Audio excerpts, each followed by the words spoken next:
Life had been going smoothly for me. Born and raised in a small town, I had always dreamt big. I knew exactly what I wanted: settle down, raise a family, and live a peaceful life. Becoming a mechanic was an easy choice, as I spent countless weekends helping my father in his garage, fixing cars. These moments shaped the future I envisioned for myself. Then there was Lily, the girl from high school who seemed untouchable. She was everything I could ever dream of, and when we finally got together, I knew I had to make it work. We started planning our future, buying a house, and thinking of kids. But as time passed, things started to fall apart. One evening, sitting in my truck outside an old trailer, I was lost in thought.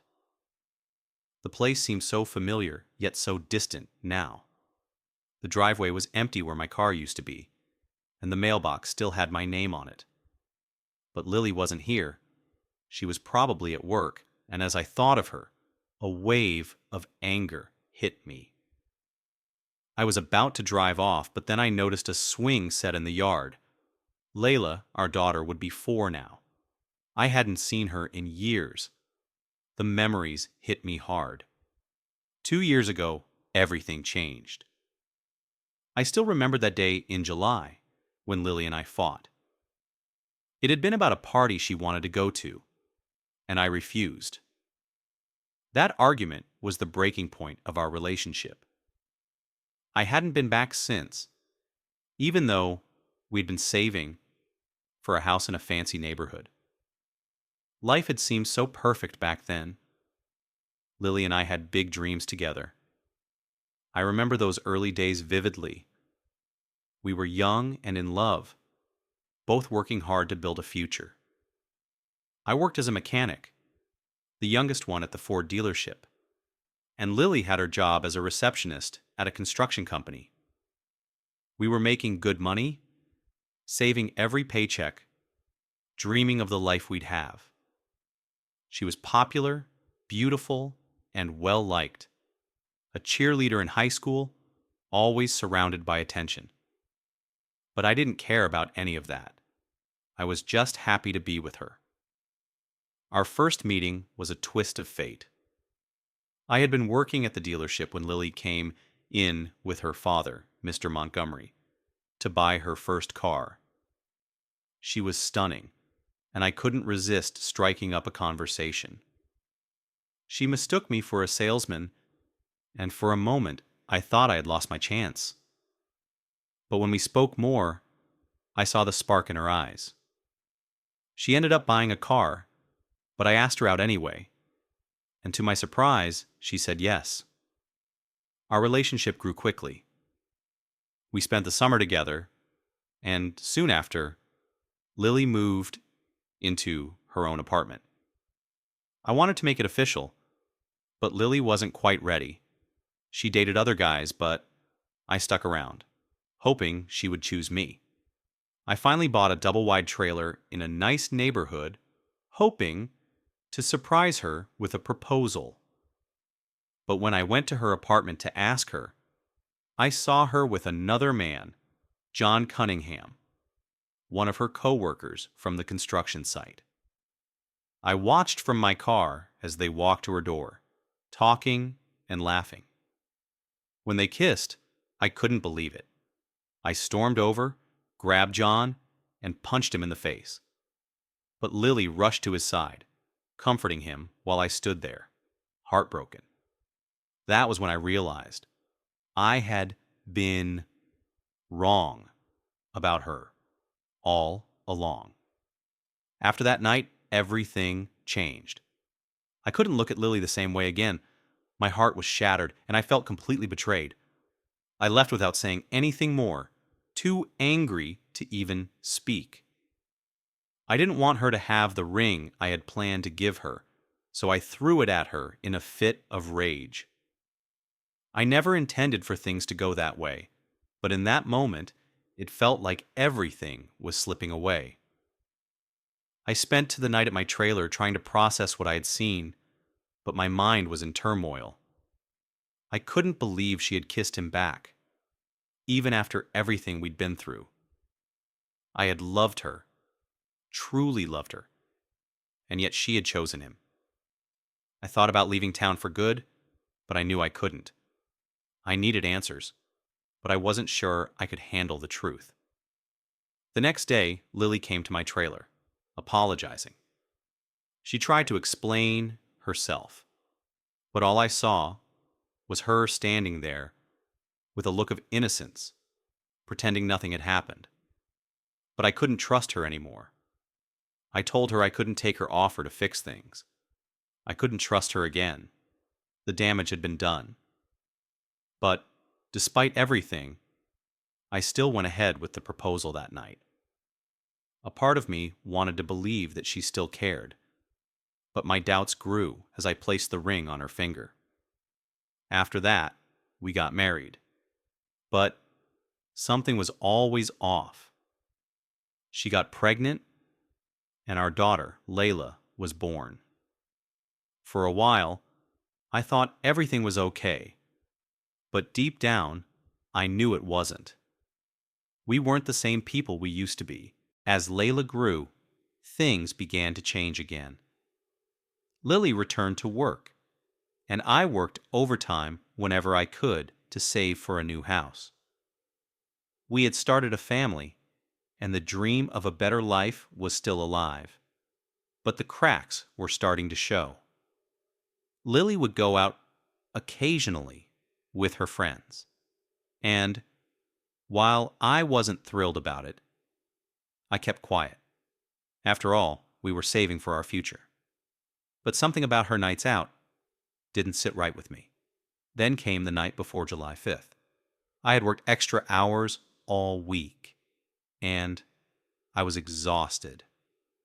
I just wanted to relax at home with Lily and Layla. But when I got back, Lily was already dressed up to go out. Layla wasn't around, and when I asked her where she was, Lily told me she was at her mom's. I thought nothing of it at first, but then Lily said she was going to a company party. I didn't like the idea. I was tired, and I didn't want to be around John and the rest of her co-workers, but Lily insisted. She told me I could stay home if I didn't want to go. I didn't want to fight with her, so I agreed to stay home. But as the night wore on, a feeling of unease settled in. I had a bad feeling about the whole situation. I tried to distract myself, but the emptiness of the house reminded me of how distant we had become. I ended up falling asleep on the couch, but I woke up later to the sound of fireworks, still alone. The loneliness hit me hard. I decided to go to Towner's bar and grill, where I knew Lily and her friends would be. I had to know what was really going on. As soon as I arrived, I saw Lily and John together, sitting close, his hand under the table. Lily looked drunk, and it made my stomach churn. I confronted them, demanding to know what was going on. But before I could do anything, John's friends attacked me. They beat me up, and Lily just stood there, doing nothing. When they finally let me go, I drove home, bruised and bleeding. I realized something that night. Lily had chosen John over me. There was no going back. The next day, as I nursed my wounds, both physical and emotional, I realized that the past few months had been nothing but a lie. Lily had made her choice, and it was clear to me now. She had been living in denial, pretending everything was fine while she was out there with John, betraying me in ways I couldn't even begin to understand. I hadn't known where she'd been the night before, but it was painfully obvious now. She had chosen him over me. I sat at home, feeling completely lost.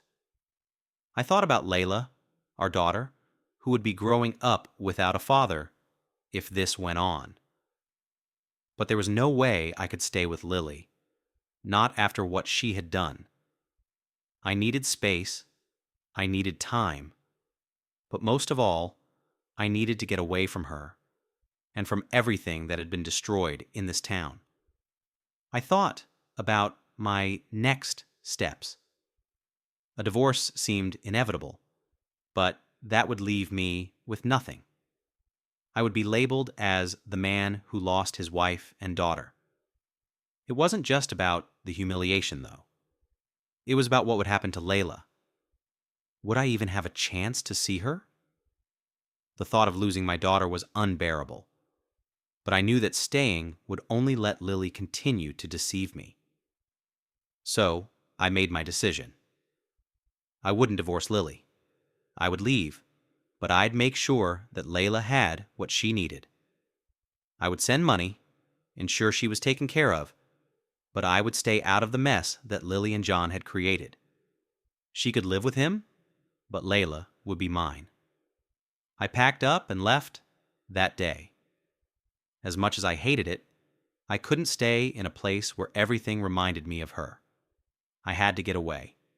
So I did. I didn't know what to expect after I left, but I knew one thing for sure. I couldn't go back. Lily had made her choices, and I had to move forward with my life. I drove for hours, making sure I didn't leave any trace of where I was going. I stayed in motels, paid with cash, and kept everything anonymous. I couldn't risk Lily or John finding me. Eventually, I landed in a new town and found a job with a man named Josh Fields. He owned a custom car dealership and needed someone with my skills to restore luxury cars. It was a fresh start, one I desperately needed. The work was good, and Josh paid me well. I was good at what I did, and that was something I could take pride in. Over time, I made new friends, learned new things, and began to build a life that wasn't tied to the past. I didn't think much about Lily or Layla at first. I kept my head down, focused on my work, and tried to block out the pain. But it was impossible to forget about Layla. Every time I thought about her, my heart ached. I had missed so much of her life, and it was killing me. I couldn't get her out of my mind. But there was nothing I could do. Lily had made her choice, and I had to accept it. I stayed in touch with Lily through the money I sent for Layla's care. I made sure the money couldn't be traced back to me. I didn't want Lily to know where I was, but I had to make sure Layla had everything she needed. I sent the money every 2 weeks, making sure Layla would grow up with the care she deserved, even if I couldn't be there to give it to her myself. 2 years had passed since I left, and life had slowly started to feel normal again. I had rebuilt myself from the ground up. I had friends, a steady job, and even started dating someone new, Sean. She was kind, understanding, and had a son, Billy, who was becoming like family to me. But no matter how much I tried to move on, something always pulled me back to Layla. I missed her more than I could put into words. One day, my new boss, Josh, asked me to deliver a car to an old client of his. I didn't think much of it until I saw the destination. It was back to my old town. I froze for a moment, unsure of what to do. I had almost forgotten the pain of being there, but now it was all coming back. My life was good now, but that town still held too many memories. The thought of seeing Lily, of seeing Layla again, made my stomach turn. But I knew I had to face my past. I left the next day, driving back to the place that had haunted me for so long. I arrived and delivered the car to Carl Cunningham, John's father. He had no idea who I was, and I did my best to keep things professional. But as I handed over the keys and paperwork, Carl casually mentioned that the car was for John, who was apparently spending all his time with a woman whose husband had left. That's when it hit me. The woman he was talking about was Lily. I felt a surge of anger and pain, but I kept my composure. I couldn't let anyone know what had happened between Lily and me. Carl seemed like a decent man, unaware of his son's actions. As I finished up, I made my way back to my old neighborhood. I parked near the trailer where I used to live, unsure of what to do next. I watched as Lily pulled into the driveway, followed by her mother's Mercedes. My heart sank as I saw Layla get out of the car. She had grown so much. I stayed hidden in my truck for another 20 minutes, watching her play on the swing with another little girl. The pain of missing her, of losing her, hit me hard. I wasn't sure what I had hoped to achieve by coming back. The memories of Layla, of the life I once had, were too much to bear. The emptiness I felt watching Layla from a distance was unbearable, and I couldn't stay any longer. I knew I had to leave again, but a part of me didn't want to. Seeing Layla reminded me of everything I had lost. I drove to a nearby motel, trying to collect my thoughts. The pain of seeing Layla and knowing I couldn't be there for her hit harder than I had anticipated. But then I heard a knock at my door. At first I thought it was the police, but when I opened it, it wasn't anyone I expected. It was Jake Cummings. He had been one of the few people who had warned me that night of the fight at the bar. I was surprised to see him. He didn't need to be here, but I let him in. Jake had heard what had happened at Towner's Bar and Grill. He told me that Lily had been losing her mind, not knowing where I had gone. She had even hired a private investigator to find me. As much as I didn't want to hear it, I listened.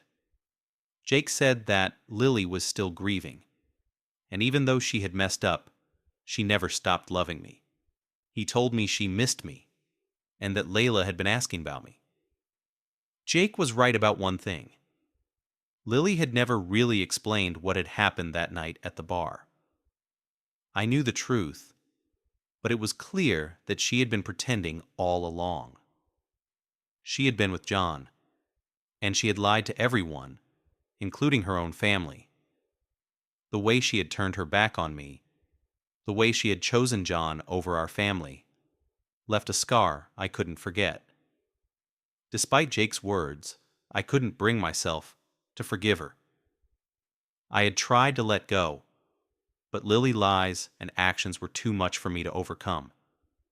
She had never been honest, and now, years later, she was trying to come back into my life as if nothing had ever happened. I couldn't accept that. That night, as I sat in the motel room reflecting on everything that had happened, I was filled with a mixture of anger, hurt, and regret. I knew deep down that I could never go back to Lily. She had made her choice years ago, and nothing, she said now, could undo the damage. I had loved her with everything I had, but the way she had treated me, the lies, the betrayal, it was all too much to overlook. Jake had tried to reason with me, but I couldn't bring myself to forgive her. I couldn't let her back into my life and risk more heartbreak. I had to protect myself and Layla, even if it meant walking away from everything. My anger burned hot as I thought about how Lily had used me, how she had lied to me, and how she had allowed John into our lives. I couldn't be part of that anymore. I knew it was time to make things official.